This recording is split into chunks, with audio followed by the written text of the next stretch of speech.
Lição de segunda-feira e o tema de hoje, assassino desde o princípio. João capítulo 8, versículo 44 diz assim, olha, vós sois do diabo, que é vosso pai, e quereis satisfazer-lhe os desejos. Ele foi homicida desde quando? Desde o princípio. E jamais se firmou na verdade, porque nele não há verdade. Duas questões importantes aqui. A primeira, no diabo não existe verdade. Porque verdade, ela tem que ser 100% verdade. O erro, ele pode ser 100% erro, como pode ser um pouco de verdade com um pouco de erro. Os dois são erro, mas um é completamente errado e o outro é um pouco errado, mas eles estão juntos. Verdade e coisas certas, elas são, em essência, totalmente certas. No certo não tem um pouco de errado, no errado pode ter um pouco de certo.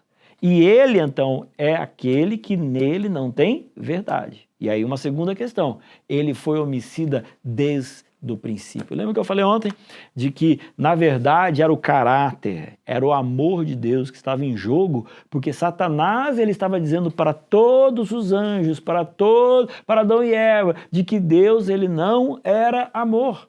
Era isso que estava agora em jogo.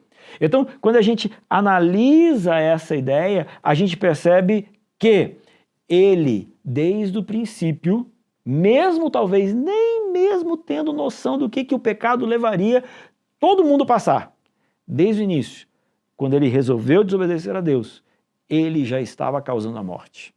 Porque a morte é a coisa mais triste que pode existir. A morte física também é triste. Mas a morte daquele que morre para nunca mais ressuscitar, para viver a eternidade, é muito pior.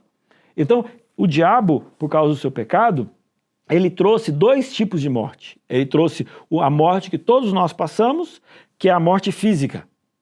Mas a pior morte é aquela que aqueles que um dia morreram, desses que morreram, alguns ressuscitam em Cristo Jesus. E outros, eles vão morrer para a eternidade. Agora, quando a gente analisa isso, a morte mais triste que gerou o pecado foi a morte de Jesus na cruz do Calvário. Jesus não tinha cometido pecado, porque o pecado, ele gera a morte. Jesus não pecou, mas ele morreu.